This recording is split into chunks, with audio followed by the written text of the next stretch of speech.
the end of day 11, this was, there is this person called Suprakrita, and he has the Narayanastra, which is the weapon that belongs to Lord Vishnu.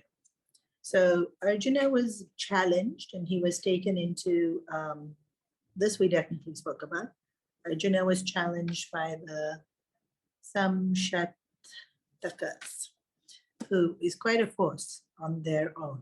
And he was fighting them. And this side, it was doing really well. Abhimanyu, of course, was excelling. We see Bhim also doing really well. And remember, it was to protect Yudhishthira. The goal was to protect Yudhishthira. This bit I definitely told y'all. Duryodhana's plan was to capture Yudhishthira, to make him play the game of dice again. And so all this was happening. And then this person has this weapon, the Narayanastra, which nobody else would be able to deal with. So when he comes onto the battlefield and he's running havoc, Arjuna hears the cries. He turns to look what's happening and sees that this astra is in the care of Sampratishta. And so usually when a warrior is being challenged, they don't leave the challenge. So he was challenged, Arjuna was challenged. Remember, he told Yudhishthira, if all else fails, run. But he didn't, he would take the challenge. But when he sees this, he comes back. He comes back to the Pandava forces. And there's all these cheers that from the Pandava army that, Arjuna has come back because this Sampratishta is running havoc. So we have to remember that when he is fighting these people are all very good warriors. Like they're his equals. Because one of the things in battle was you fought with your equals. Well, you can't be 100% equal, but if it was karate and if you're green belt, you can only fight with other green belts. If you're black belt, you only fought with other black belts. So when Arjuna is fighting these people, even though we don't know them, they definitely skilled. And very often Arjuna is using these missiles, which are powered by mantra, right? So when we are watching the movies, they hold the bow to the arrow and they poise it, they chant the mantra, and then they release, and then they show that the arrow becomes a snake, or it becomes fire, or it becomes rain, or it becomes, but actually there's no arrow. In the movie, they need to show us something. So they have a bow and arrow, and they called astras. So how else to artistically depict it than arrows? But they actually siddhis, right? So he has to chant the mantra to summon the weapon, and then he releases the weapon, and then you have to control the weapon with your mind, because these weapons have, of course, varying degrees of power. And just anything, right? Even if I'm holding a bat or a ruler and I'm going to hit, I can hit lightly, or I can really put 100% force and really slam. So these weapons too, they can do a little bit of destruction or a phenomenal amount of destruction. So you have to control the speed, the intensity, the distance, and the radius in which you want it to function. So even on the battlefield, you don't want it to reach everywhere if you're fighting one opponent. But these weapons, all these weapons that Arjuna has command over, which he got from the Devatas, are able to destroy planet Earth. A lot of them are that powerful. So he's fighting with these people from morning to night. It's probably really, really exhausting. And not just physically exhausting, but to have that level of concentration. And that's why Arjuna, when we talk about concentration in Balvihar, and you want an example of the person who has incredible concentration, it's Arjuna. Single pointedness of mind is Arjuna. His mind is so strong because he's wielding all these weapons with his mind. Very often it is our mind. that is wielding, even physical weapons. Like I said, even if I have a ruler, what am I really wielding the weapon with? Yes, my hand, but I'm wielding it with my mind, right? The intention and the skill, the strength, the speed, all of that is determined by mind. Muscle memory to some extent, of course, but a lot of it has to do with my mind. And so Arjuna is phenomenally focused, phenomenally strong mind to not be able to have control of one astra, but so many and in quick succession of each other also. So he's been fighting the some Shatpatas for like a couple of hours using all these different astras, using lots of, and they already a group of three, right? So it's one Arjuna against these three Maharathis, who I think are brothers or something like that. And so it's like not an even match thing. And then they have back and forth, back and forth, back and forth. But then he comes running because Suprakitika has this Narayanastra. And I'm not sure exactly when I read it twice, but I still didn't quite have clarity on how this works. But apparently his power, all the power of him having the Narayanastra is on a noose that he held. I'm not sure why it was on a noose. There's a backstory about this because actually he got the astra from somebody else and that person had done the tapas and gotten the astra from Vishnu. But this Sampratishta didn't actually do any tapas and didn't actually deserve the astra, but here he is in possession of it because he was gifted it kind of by this other person. So backstory is unclear, but that's the gist of it.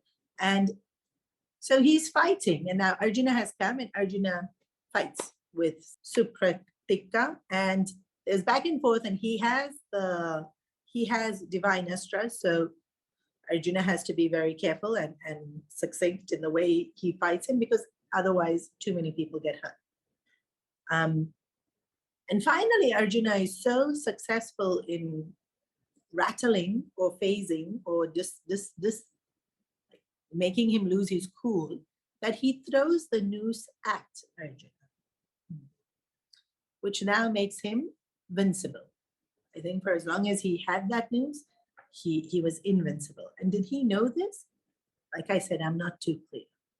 Maybe he doesn't know it, because otherwise, why would you throw it? But sometimes, in battle and you're not thinking straight and you're too flustered and too much is happening. And so maybe he did know it, but it was a mistake. But whatever the reasoning, he throws it and now he's invulnerable. And then he's only now way of winning would be to use this Narayanastra.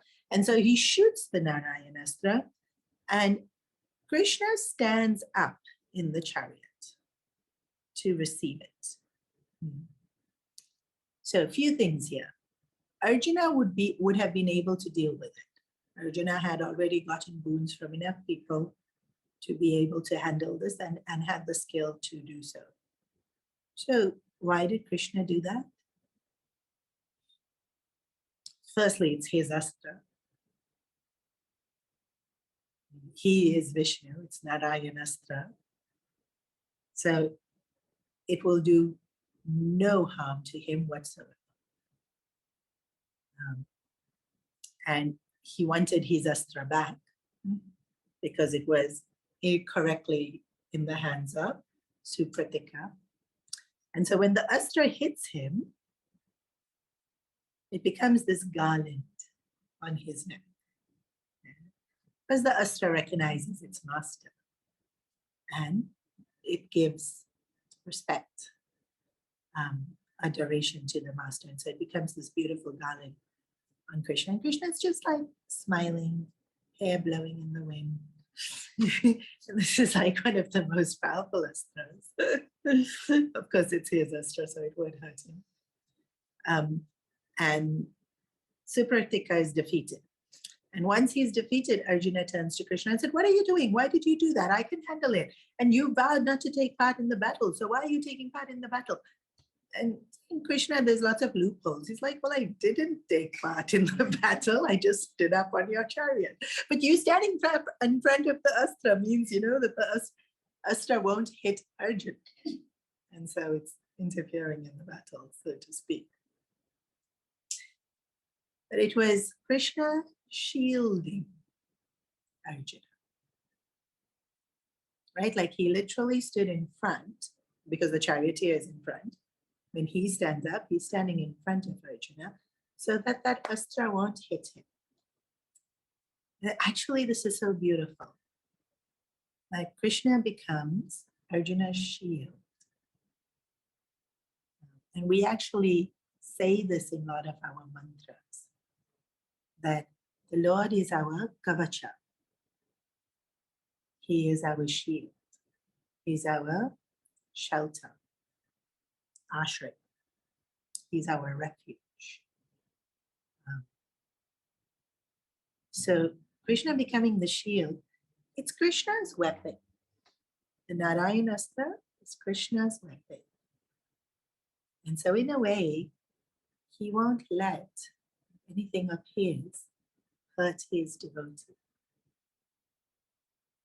And that's why he stands to receive this astra. And so just so many small incidences in the Mahabharata can actually become imagery in our mind that we can hold on to. And again, we told in the Bhagavad Gita to keep Krishna as our charioteer. And when we're doing this, when we're keeping Krishna as our charioteer, he's also our shield. Receiving it before we receive it. Filtering through, saving us from so much. Guiding, dodging. And then also as I was reading it, and that's why I mentioned how much focus and energy it takes to fight with these astras, it's at the end of the day. He's already fought for something like 5 to 6 hours with the other 3 people, the Samshatpatas, and fatigue would have a little bit crept in. The Narayana astra is like huge. It's kind of like, even though it's not shelter that I'm saving you from death, because like Arjuna could have withstood this astra. He knew how to disarm it. Yeah. But a lot of respect is given to these astras because it's Narayana's astra, because it's Shiva's astra. The warriors are very, very respectful with the way that they handle it. And so you don't deflect it, or you hit it, or you don't cut it. Especially somebody like Arjuna, who's devout and extremely respectful. And so it would have had to be to receive it, diffuse it within himself so it doesn't hurt anyone else, which again would have taken up so much energy. And he is capable of doing it. But Krishna in his compassion thinks, you don't need to. And so the Lord's our shield and protects us. But it's not even from harm. Sometimes it's just we're tired. And so that kind of compassion to hamper, nurture, look after. Right? This is not even, Arjuna was not in danger in any way. And still, Krishna shielded him. And so our protection is, it's so complete. The care that we're receiving from the Lord is so complete. And we don't necessarily notice. And it's really cute here because Arjuna is saying, you made a vow not to be involved. Don't get involved. I can handle this. Krishna's like, like it's done already. Why are you still talking about it? Because for Krishna is just, it's like click of a movement is so effortless for him, so small. So,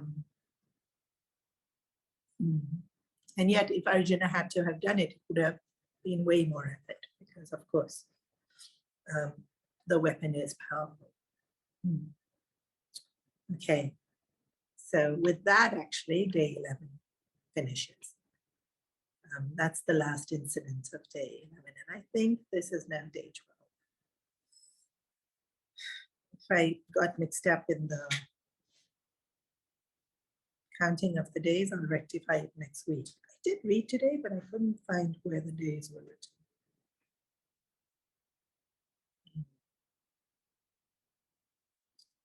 So day 12 is a horrible day. It is the day, I would say, Kali Yuga starts. It is said that Kali Yuga starts when Krishna leaves his physical body, which I think is in another couple of years in terms of Mahabharata story. Krishna is still alive, I think a good 10, 20 years after the Mahabharata battle finishes. But Kali Yuga effectively starts today, in the story that happens today. Actually, I think it's day 13. Huh? I will confirm next week if it's day 12 or day 13. I think it's day 13. But on the night of this Narayana being absorbed into Krishna, Duryodhana goes on one humongous rant to Dronacharya about how you're not good. And I think this also I mentioned last week. That Drona gets easily pricked by insult. I think we spoke about insult in the last class. And it triggers in Dronacharya insecurity. Did I speak about Drona's insecurity last time, in last class? So Drona is a Brahmana by birth, not a Kshatriya, and so always trying to be as good as a Kshatriya.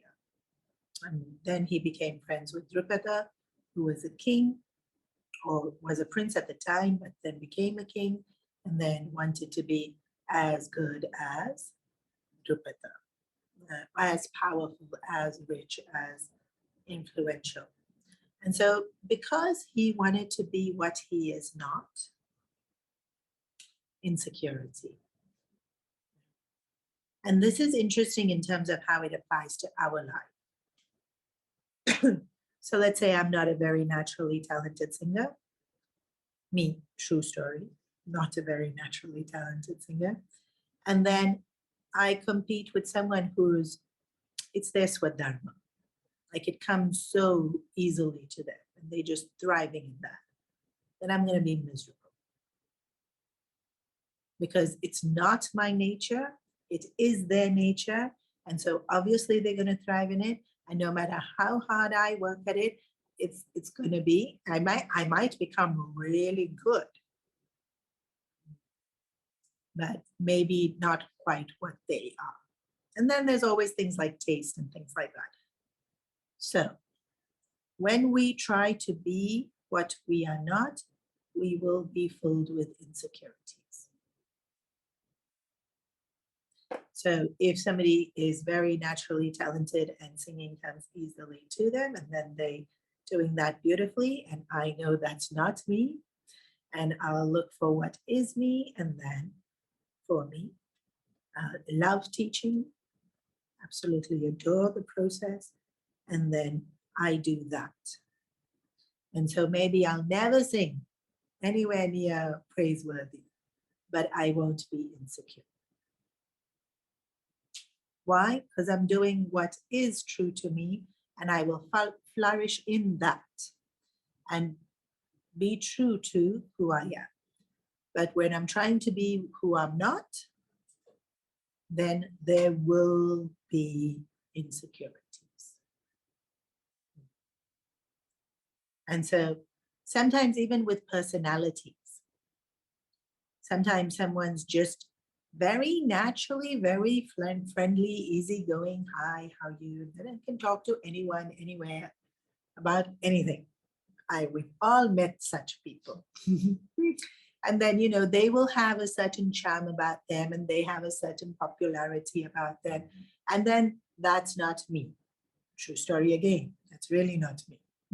Then if I try to be that, I'll end up with insecurities. So maybe I'm not so easygoing and maybe I'm not so fun and bubbly, but I can still have many, many, many very genuine friendships. Being true to the personality I am. So I don't have to be that way to be popular. Just be who I am, and I can still achieve things I desire without having to be what I'm not. But the minute I try to be what I'm not, insecurities. So Drona was trying to be what he's not, and so was constantly insecure about it. And so any criticism that came to him about, oh, you're too soft because you were Brahmana, oh, he pricked, really, really, really pricked. And so you can say this is his character flaw. His insecurity is his character flaw. And then maybe I'm repeating myself, but our character flaw, if somebody finds out what our character flaw is, which is our greatest weakness, they can manipulate us extremely easily.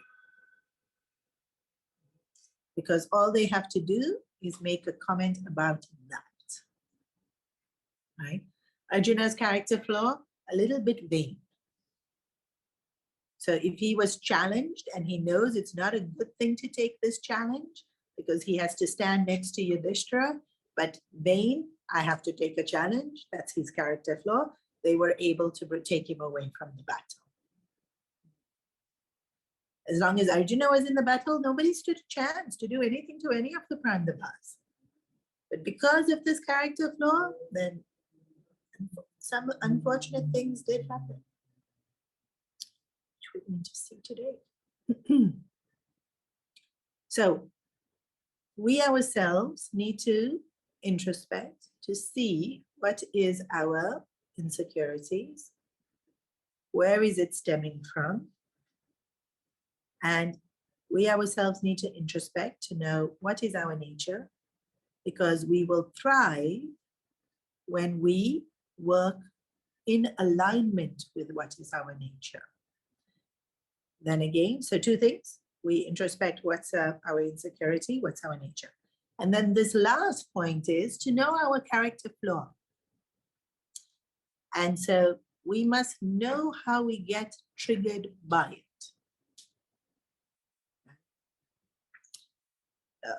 A simple example. Let's say my vanity makes me very self-conscious to weight. Anything anyone says about my weight, it becomes a trigger and I go into a downward spiral about whatever. I'm not good enough, I'm not beautiful, I'm not whatever. Or if the character flaw is some other insecurity about a particular person that I'm extremely jealous of, and then some comment comes about that person, then it will trigger.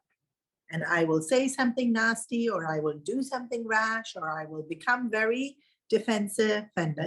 So my character flaw is my trigger for me to behave badly, basically.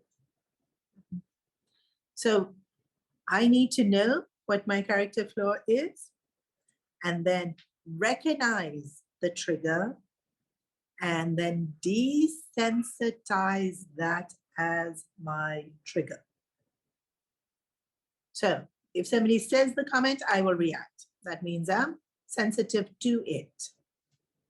Desensitize yourself to it means you can hear it, you might feel, but don't do anything. Eventually, don't even feel anything, but then it's not a character flaw. Then you've overcome that as a flaw, right? But initially, it's still maybe a character flaw. Then I'm still sensitive to it. Don't react. At least externally, don't react. Maybe internally, there's 300 reactions, but I need not externally react. And so what should I do? Whatever is as per Dharma. which we all know. So sometimes stay quiet, sometimes say whatever it is you need to say, whatever is Dharma. So, okay. Overcoming character flaws, because that's how we get manipulated. Either deliberately, when people know our character flaws and they are manipulative people, they will deliberately manipulate us. Siblings are great examples of this. Sometimes people will just get tossed around and get, what's the word, stirred, without the person deliberately trying to manipulate us. But nonetheless, they get the reaction out of us, which is not ideal. Okay, so Drona was being insulted for being too soft. And so what does he do? Last time he gave the vow that Yudhishthira will get captured. Hasn't been able to do that, right? I think it is 2 days ago and Yudhishthira is not captured. Day 11 and day 12. And this Sampratika is incident, I think, was day 12. I think there were other few fights in day 12 as well. I don't have that paper. I had actually thought I'd finished day 12 last week. So now there's been a 2-week break. So there wasn't anything of Maha significance that would have happened.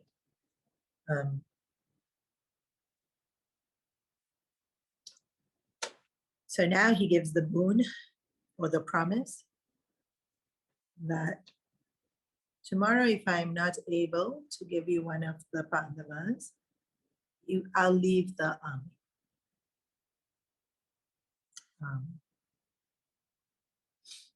And so once again, Arjuna is taken away.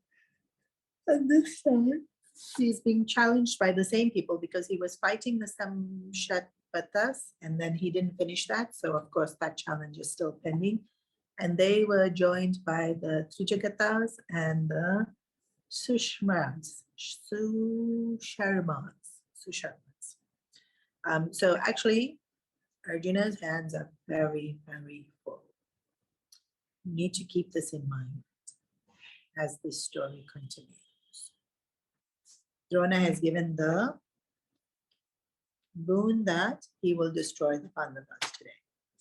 And he arranges his army in the form of a Chakravyuh. A Chakravyuh is a formation.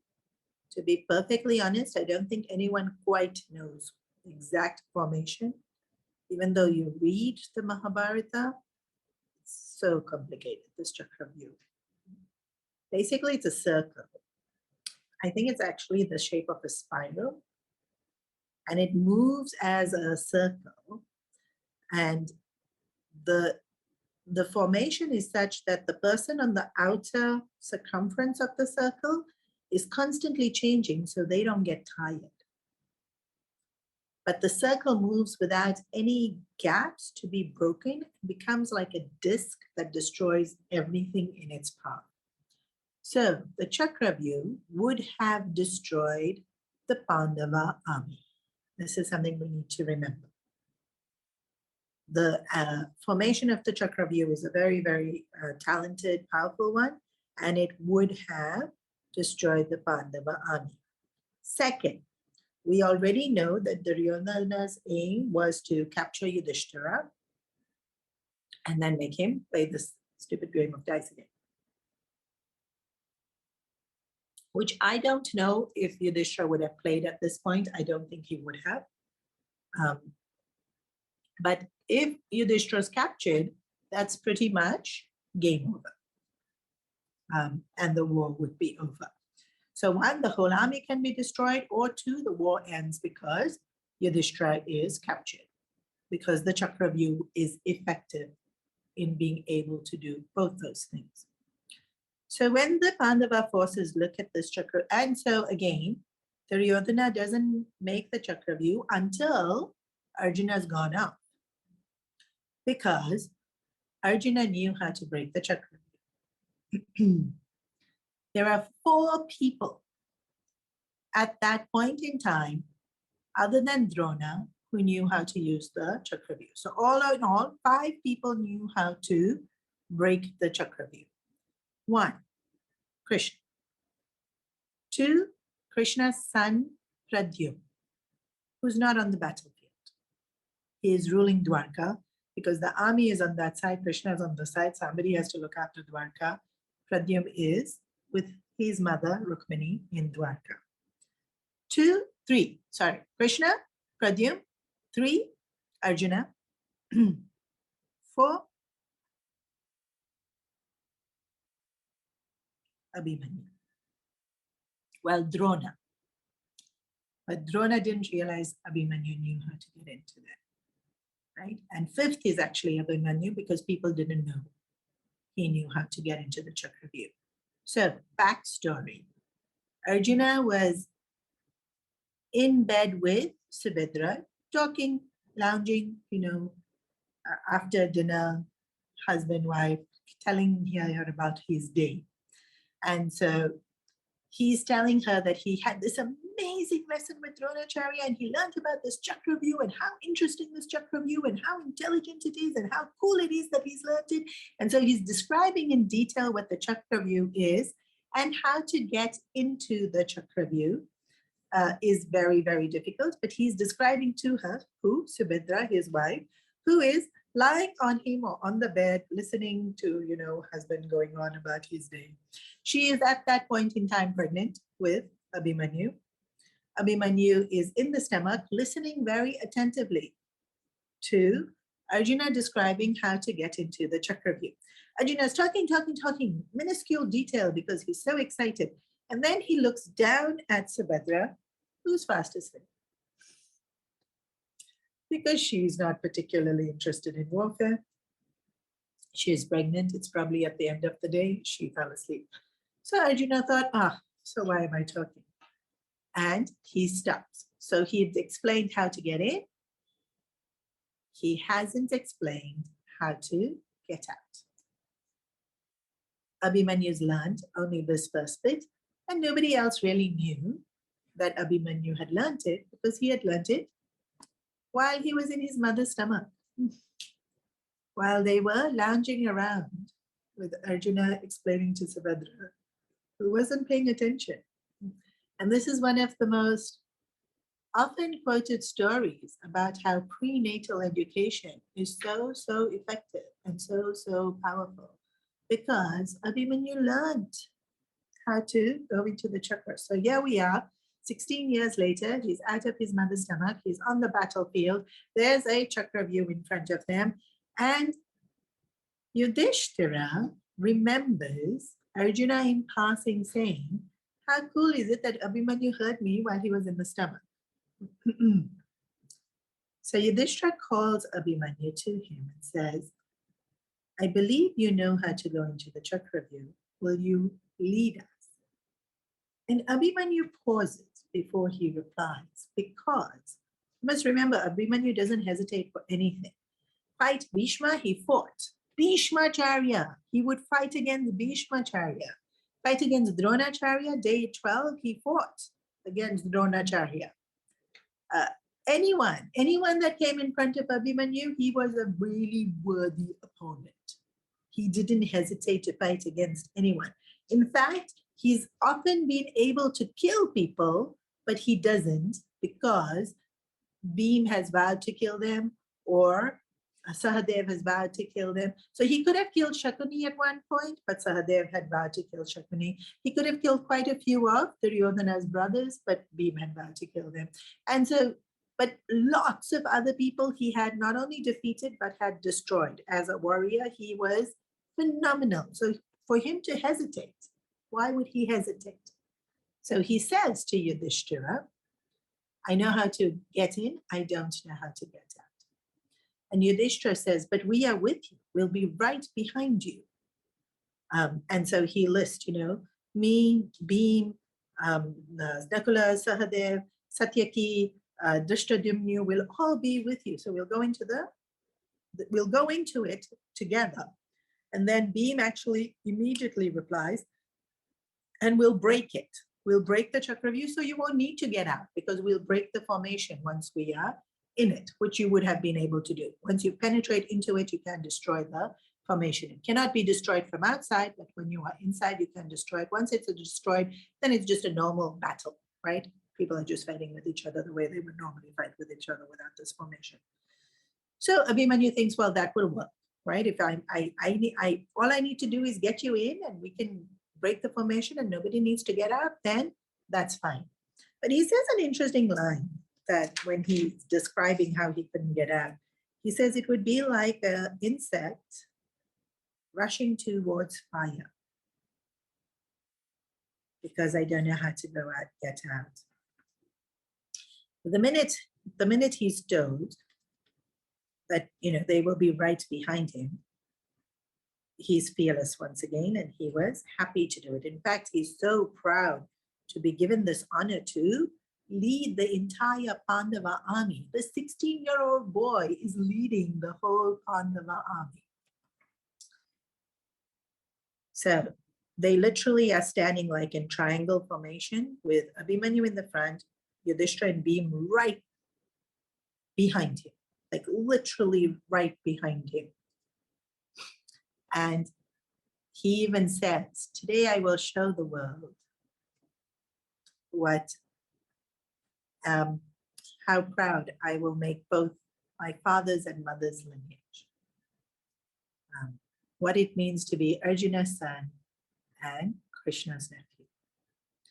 And Yudhishthira is looking at him with so much pride and love that, look how brave he is, look how loyal, look how sincere he is in wanting to serve Arjuna, serve Krishna. When we're young, we so untarnished. We really do feel we can significantly make the world a better place. Right? There's no idealistic, that's the word I'm looking for. And it has such a brilliance on their face when they so inspired and really wanting to live these qualities. And so Abhimanyu really shone with that. He shone with all the virtues he had in his heart. And also he was generally in a personality type, he was very friendly and happy. He was a very cheerful person. So in the Pandava camp, like after the day is done, Abhimanyu will be making people laugh, or he'll be hugging, or he was one of those very lovable people to have around. And a kid also, right? So that enthusiasm of 16, literally he is 16. They have so much more energy when they so he turns around to look at Yudhishthira and Bhim, and he smiles at them, as though to say, I will make you proud. And both Bhim and Yudhishthira, they adore this young boy, not only because he's Arjuna's boy, they all grew up together, right? They all grew up in front of him, but because he's lovable even as a person, and they're looking at him with so much love and so much pride, and so happy to see him smile with such eagerness and confidence, and like, this is my opportunity. I'm leading the whole encouragement, right? Like when a parent looks at a child who's smiling, who's so keen to do their best, the parent will be filled with so much of like, you can do it, like, I'm already proud.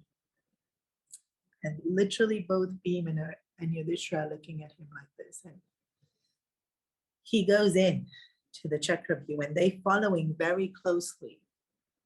But Jayadratha's boon comes into effect. I don't know if y'all remember Jayadratha. Jayadratha had approached Draupadi. He tries to touch her. Bhim gets really angry, beats him up, he gets very insulted that he is beaten up by Bhim. He forgets that he tried to take advantage of Draupadi. That didn't feature in his thinking at all. He does tapas for years and years and years. Lord Shiva appears. He says, I want to destroy the Pandavas. Lord Shiva says, you cannot. I cannot give you that boon. He says, well, you have to give me something. I've done so much tapas. And so he said, if Arjuna and Krishna are not on the battlefield, for one day, you will be able to defeat the other 4 Pandavas. Not kill them, just defeat them in battle. And this was the day he chose. So Arjuna and Krishna are not on the battlefield. Yudhishthira and Bhim cannot follow Abhimanyu into the Chakravyuh because Jayadratha's boon takes effect and he is able to defeat all 4 Pandavas and whoever else comes there. So Abhimanyu is alone in the Chakravyuh. This bit of the story is so painful. I've already cried so much today reading it. So I'm going to try and be really strong and do it very matter of fact, but it is incredibly painful to read. Abhimanyu goes into the Chakravyuh, and the first layer of the Chakravyuh, he defeats Duryodhana. So please note he defeats Duryodhana. And Duryodhana runs away. But because he's defeating Duryodhana, Duryodhana is the king. So Abhimanyu defeating Duryodhana looks really bad on the Kaurava army. So all these other people come to fight him. And so he is simultaneously fighting with quite a few of them. But the first person that comes to save Duryodhana is Karna. Abhimanyu defeats Karna. Karna has fainted from his injuries after fighting with Abhimanyu. Now you must remember, so many people will say it is unfair that Karna couldn't fight or Karna wasn't recognized because he was actually better than Arjuna. I don't know how people can say that so confidently because Abhimanyu has defeated Karna. I'm sure he was a great archer. But sometimes I think people give a little bit too much credit because he's destroyed. And Abhimanyu is alone in the Chakravyuh, which means he's alone in enemy territory. He has already been fighting non-stop, simultaneously, many people at the same time, and he still defeats Karna. Then Shalya comes. Shalya is Nakula and Sahadev's uncle, Mama. Also a very powerful warrior. He defeats Shalya. Ashwatthama comes. Ashwatthama is Dronacharya's son, a Maharathi. These are all Maharathis. Karna is Maharathi, Shalya is Maharathi, Duryodhana is Maharathi. Maharathi means top tier of warrior. It's the highest you can get as a title of a warrior. He cripples Ashwatthama and he destroys Ashwatthama falls from his chariot. The chariot is then also broken, not because he was deliberately broken, but just the way the weapons went back and forth were so powerful that, so Ashwatthama has been thrown off from the chariot. Karna has fainted from injury. Duryodhana has run away from the battle. Shalya was defeated and there wasn't too much drama. Then Dushashan comes, Mr. Dushashan, because when Duryodhana runs away and he tells Drona, why? Just because he's Arjuna's son, you're not going to kill him? But Drona has been fighting. Please note that this was not one-on-one. They are all attacking. But sometimes he'll single out one person and he would defeat them. But he wasn't fighting one person. He was fighting several people at the same time. So Dushashan says, why you need Drona? I'll kill him. So Dushashan goes in there charging. Dushashan is more defeated and injured. Then Karna comes again. Karna wakes up from his fainting spell, still sees that Abhimanyu is still running havoc. He comes again. Second time he's defeated. Karna has been defeated twice now. But so Abhimanyu has fought all these people. Karna has taken a nap and come back. And he's been defeated twice now. Then he manages to kill Duryodhana's son. So he's killed a lot of other people too, but those names aren't very familiar, so you all won't recognize them. But he's killed more than 200 people in total in this period of fighting with all these, who are notable warriors, not just foot soldiers. He's killed foot soldiers, I think 200 just foot soldiers. He's killed elephants, he's destroyed chariots. All of this Abhimanyu is doing single-handedly in the Chakravyuh. And then he fights also Kripa. Kripa is the Dronacharya and Kripacharya are both the gurus that taught them warfare. And he fights Kripa's kids. He defeats them, and then finally he fights with Drona as well. And Drona is also defeated. He's defeated Drona. Drona, who has created this Chakravyuh, Abhimanyu has defeated him. And Drona is not able to do anything. He's kind of like shot. So then it is Shakuni who says, we are not going to be able to defeat him by fair means. We're going to have to do something else. Karna looks at Dronacharya and says, how will we be able to defeat him? What is Karna asking? Which would be the foul means,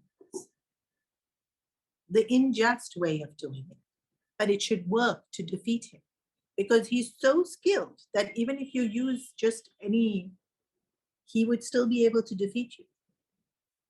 So it has to be something very well thought through. And he's asking Drona to do it. This is why I think last week I said Drona was in the Kaurava army because Adharma. He says, if we cut the string of his bow, he won't be able to use his weapons. At the same time, we should cut the reins of his chariot so that the horses can no longer pull the chariot and he can no longer maneuver. So basically, you're crippling him. Break the wheels of the chariot so he is lowered and more vulnerable. And then kill the horses and destroy his armor. Arjuna has taught him to tie his armor so that he is not pierced by a single arrow. We have to break the strings of his armor.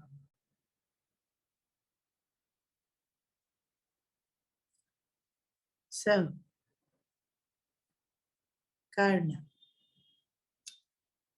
for all that Karna knew to be Dharma, for Karna's promise to Mother Kunti that he wouldn't hurt the Pandavas, Karna's said to Krishna, I know I will die. I know what Duryodhana doing is wrong. He says to Bhishmacharya, for as long as you are in the army, Dharma is safe.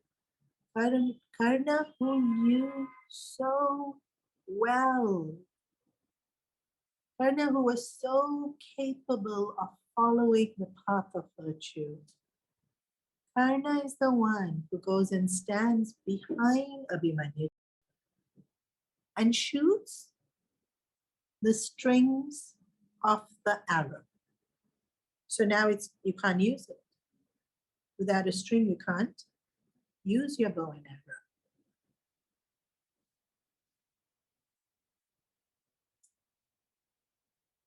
The other is in the front, destroy the horses, cuts the rein, breaks the chariot. All together at the same time.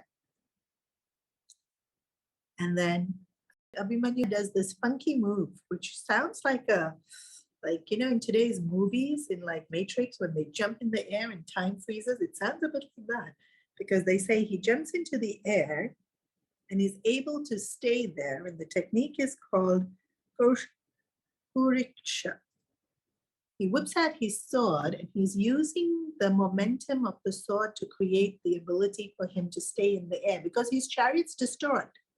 His bow and arrow has been destroyed. So now what's he doing? He's using his sword. Drona breaks the sword using one of his missiles.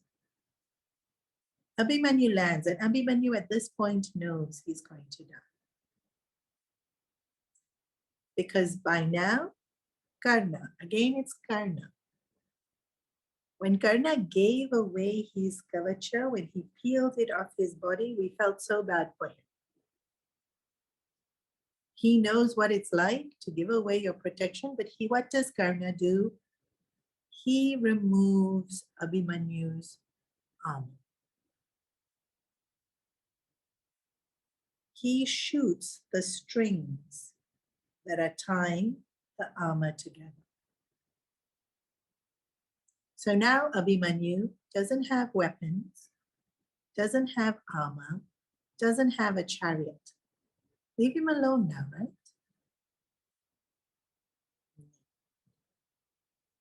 They fire arrow after arrow after arrow.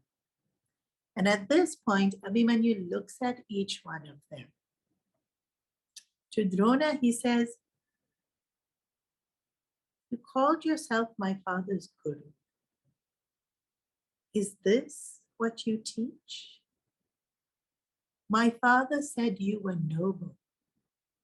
Is this your nobility?" How does Drona not feel anything at that point? I don't understand, because I'm horrified just hearing the story. He looks at Karna and he says, "You wanted to be recognized as a Kshatriya. Is this how a Kshatriya behaves?" So he's not even malicious, huh? He's asking them to acknowledge that what they are doing is so wrong. He's not even criticizing them, insulting them.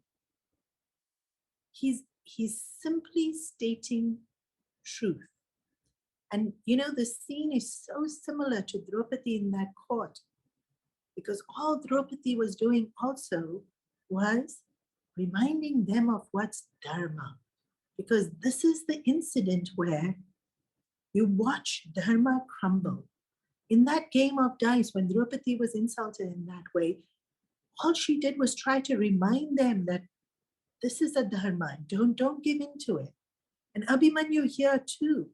It's all he's doing. He's reminding them of what is Dharma. But I don't know how hard their hearts must have been. I don't know how cold their blood can be, because it wasn't one. It says 6 Maharathis, but when I counted, when I'm reading, it's Duryodhana, Karna, Shaila, Ashwatthama, Shakuni, Dushashan,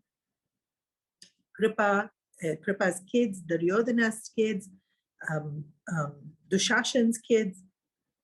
There were so many of them there. Maybe 6 of them were Maharathis, but there were so many there that weren't Maharathis, all surrounding him, constantly shooting arrows into his body, which is got no shield or armor.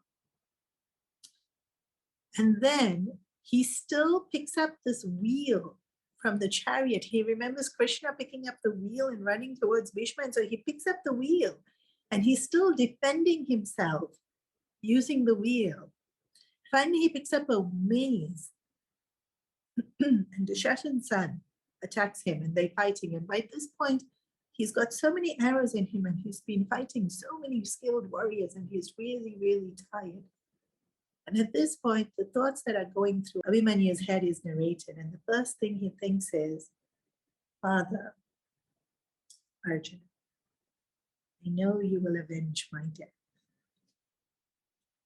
Then he thinks of Krishna and thinks, I know you will be proud of me.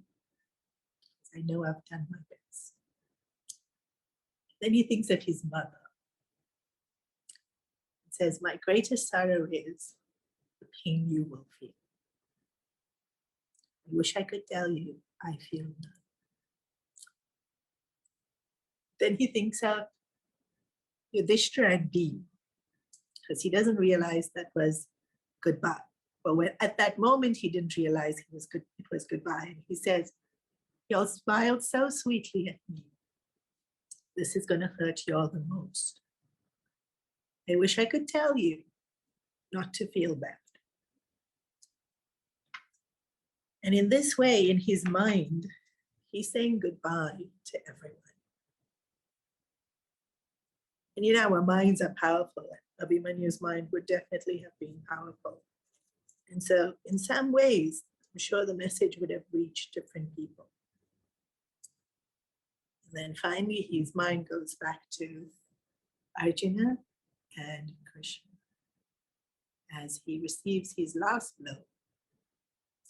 He's already on the floor. He's already bleeding. He's still beating him. 16. He's just a kid.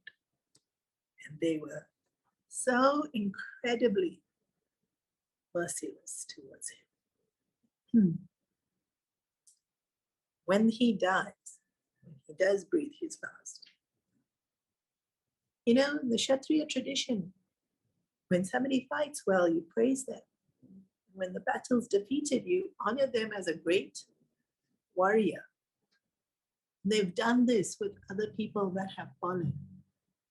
But these people, Drona included, Karna included, they start to dance around his dead body. It's like insult. And you know, Duryodhana's son died earlier. He knows the grief of losing a son. Abhimanyu is a son. How can you dance at his death, especially when you have killed him in such a incredibly unrighteous and immoral and insulting way? Like how do you have the insensitivity? Like how can you celebrate something that's so horrendous? Really, how hard their hearts must be. And this is why I said Kali Yuga has started today. And so now Yudhishthira, having heard the cheers, understands that Abhimanyu has been killed.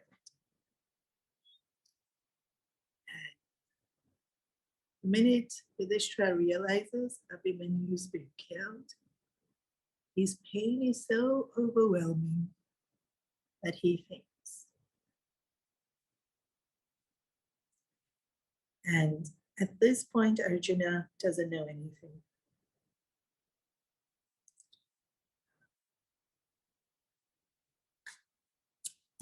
But day 13 ends, which is Abhimanyu's end. And this day is definitely one of the most saddest days in the entire Mahabharata story. This day is up there with Draupadi being insulted, because it's just so incredibly insensitive and unjust and inhumane.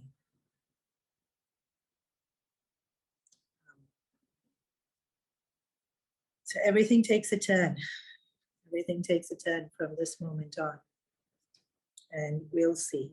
And this is day 13. So in the next 4 days of the war will conclude in 4 more days after this.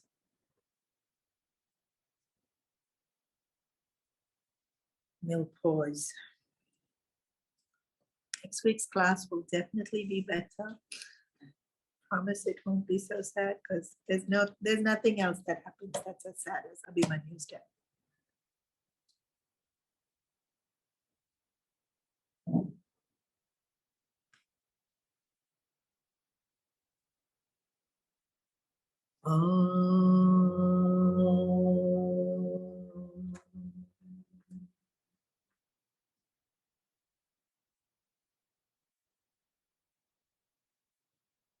Sarve bhavantu sukhinah, sarve santu niramaya, sarve bhadrani pashyantu, ma kaschit dukha bhag bhavet.